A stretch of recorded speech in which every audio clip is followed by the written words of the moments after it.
Hi, my name is Haley Anderson, and this is week 2 of theater management discussions. This week we will be discussing Chapter 2 and Chapter 7 of Running Theaters by Webb. The chapter titles this week were Facility Operations and Facility Development.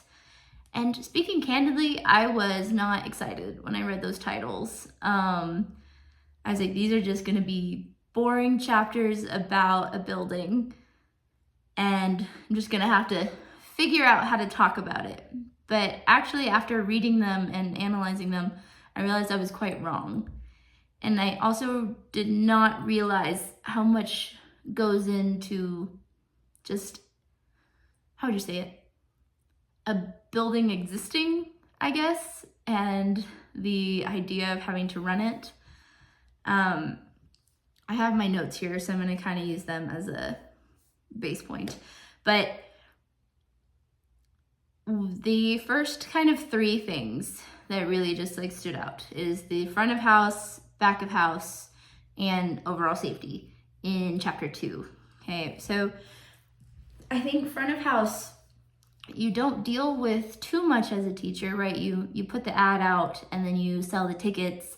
And for me, the parents will probably come, depending, and so they show up. And so I'm not thinking about every piece of a patron's experience, right? Because when in my field, right, teaching, they're coming to see their kid. They're not coming to experience the art in that exact moment. There might be a few here or there, but that's not the general reason, right?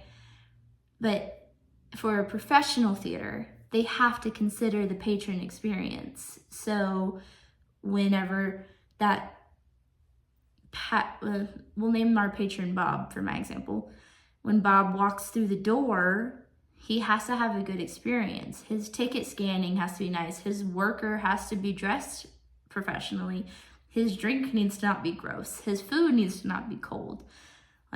His experience starts before the show has even started. The actors might still be in the dressing room, but his experience and connection to that show, connection to that business and this theater starts immediately.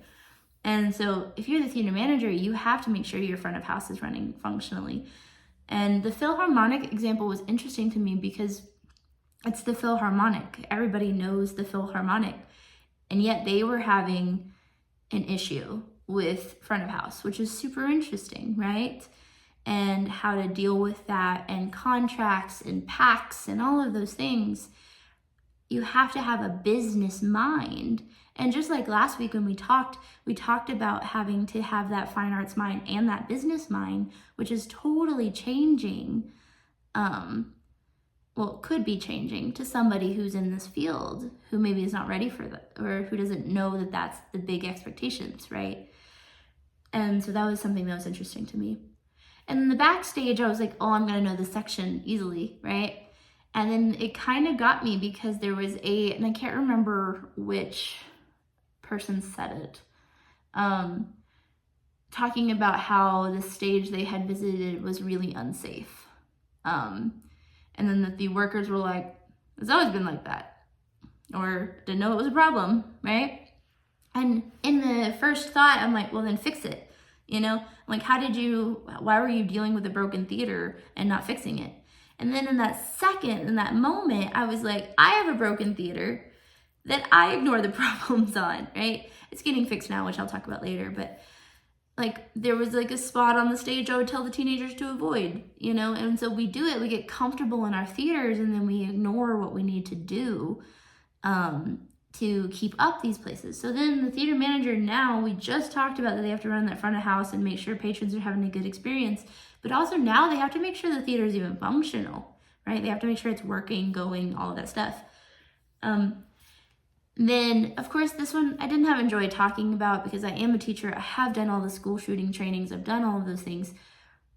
But that is the thing. They have a theater manager. You have to consider what do you do? How do you alleviate the potential of this happening? How do you make it where a guy with a gun has a hard time getting in, right? But then what do you do when they do, right? If they do. So which is such a hard thing to think about, and how you could be in control of hundreds of people's lives in a matter of moments, right? And so you have to prepare. So now, as a theater manager, you have to make sure they're having a good time and that they're easy to get in here. Then you have to make sure the building is functional and that you're watching, and that you have to know all of that equipment well enough to know that it's functional. And then 3, you have to make sure everybody's safe. That's a huge responsibility. If this falls on one person, right? In the theory that it would fall on multiple people would be great. But if this falls on one person, this is a huge position. And that was really chapter 2. I put, ultimately, this chapter taught me theater managers have to know everything and be ready to do everything. And I really believe that after studying last week and this week, especially. Chapter 7, truthfully, legal jargon freaks me out. And so this chapter made me so nervous as I was reading it. I was like, I can't imagine working and having to figure out building codes and ADA and what else was it? Governing laws, city ordinances. That's a lot of stress. And if you are a theater manager in a growing theater, you, 1, have to put away, like, how do we keep growing? But then 2, how do I grow effectively? How do I grow and make this building work? And does it work in this area of town? Does it work in this city? You know, what is our mission? What is the reason that we are doing this? And so that was kind of the one thing that I found interesting in this chapter specifically, is how do you work with all of these other people? Because obviously one person's not building a building. You're working with hundreds of people, potentially, contractors, architects, theatrical designers, right? I mentioned earlier that my stage had problems on it, and it did. It closed this year because now we're getting a new fine arts complex at the school I work at. And so every fine arts teacher had to write what their program needed. And so for me personally, I had to write what an auditorium needs. And I was like, I know that, right? I know the answers, but then you have to go through, like, how many outlets do I need? What systems do I need? All of these things. And so I can't imagine just having to do the steps that came after that. I had to do that step, and that step was stressful for me. So this extra, all of these ordinances and descriptions and ADA, like I said, I'm sure is stressful. And let me pause for a moment while I check my notes. Right. And like I said, it just is an interesting position for somebody to work in, right? Wherever you started out in theater or in business, right? It's an interesting, complex position. One thing I enjoyed about Webb's things to kind of end us up, because I'm over time a lot, but one thing to kind of wrap us up was Webb's description of the mission of the facility and how that connects to your facility.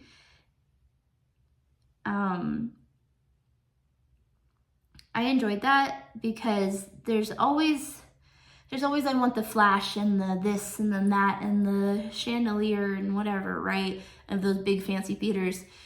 Does every theater need that? No. And so is your theater expansion a connection to what your mission was originally? And I think that's really important. So clearly I had a lot to say on these 2 chapters. I apologize for going over time. Facilities are a lot more than you would think they are. So I am excited to read further on this, and we'll see y'all next week. Thank you.